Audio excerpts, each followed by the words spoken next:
Hi Cara, thank you for coming in. Would you like to start by telling us a bit about yourself?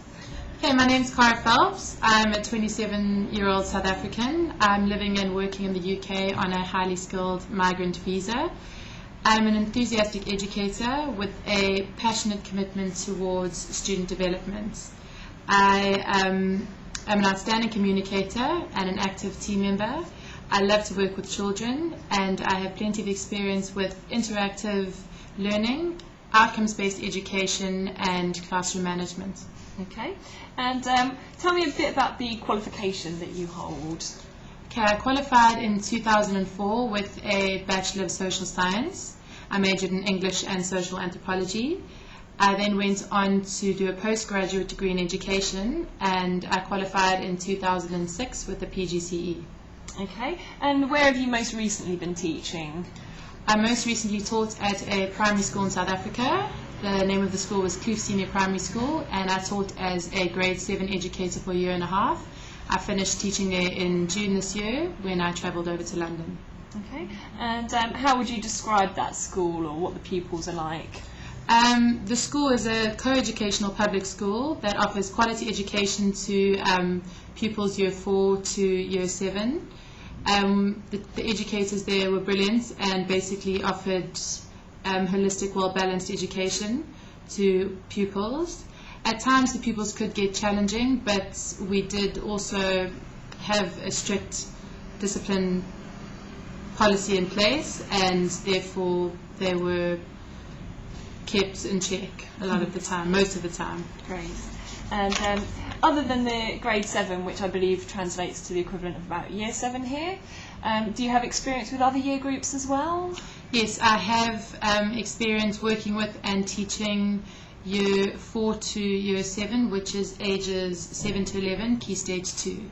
Okay, and how about since you've come to the UK, have you gained any experience so far with UK children?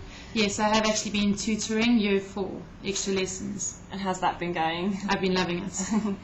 Great. And have you looked into QTS or about getting that at some point while you're here? I'd like to get my QTS, but obviously then I'd have to work long term at a school, and so I am looking at working longer term and gaining my QTS. So you're looking to be here sort of, fairly committed and fairly committed to be yes, here. Okay.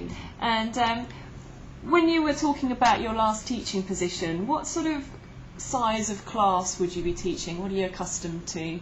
Well, the class that I taught back at home was comprised of 30 pupils, and it was of mixed race and mixed ability. And how did you actually cater to that mixed ability class? How did you make sure that you gave a good education to the sort of less able as well as the more able in the room? Well, basically, I try to design and create lessons which cater for different ability groups, as well as apply different teaching strategies. And what I find helps with younger age groups is I like to divide my class into actual groups, and I let them work in groups according to their speed and accuracy, and let them work at their own pace. And I find that helps when the children work together, interactive once again. And does that include children with any specific special needs as well? Have you had people with specific learning needs that you've had to cater for? No, I've only worked with ADHD children at my last school, but I've never had to deal with children with special needs. Okay, so you've certainly dealt with some challenging behaviour then if you've had to work alongside children with ADHD, yes, which definitely. I think will be helpful coming here as well. Definitely. And what would you say is your main strategy for motivating pupils, or for your classroom management?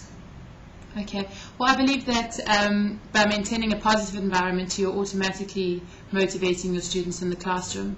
So I always get off to a good start, and I believe that coming into a classroom you need to establish ground rules.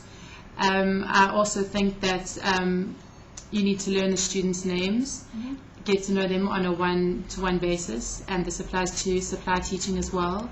I'm firm with my students, but I believe at the same time you need to be supportive and friendly. And I do this, and I also interact with my students and am very supportive, and I encourage them. Excellent. And let's put you on the spot a little bit. If you had a child that was doing something like swearing at you or kind of pushing other children or, you know, behaving in a way that you felt was pretty inappropriate, what would be your first point of call? How would you actually deal with that?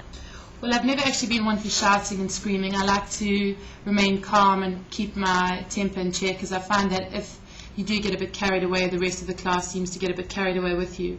I also don't like to just let the situation slide, as I then believe that the rest of the class will probably think that they can do the same thing. Mm-hmm. So what I would probably do is isolate the child and then speak to him later.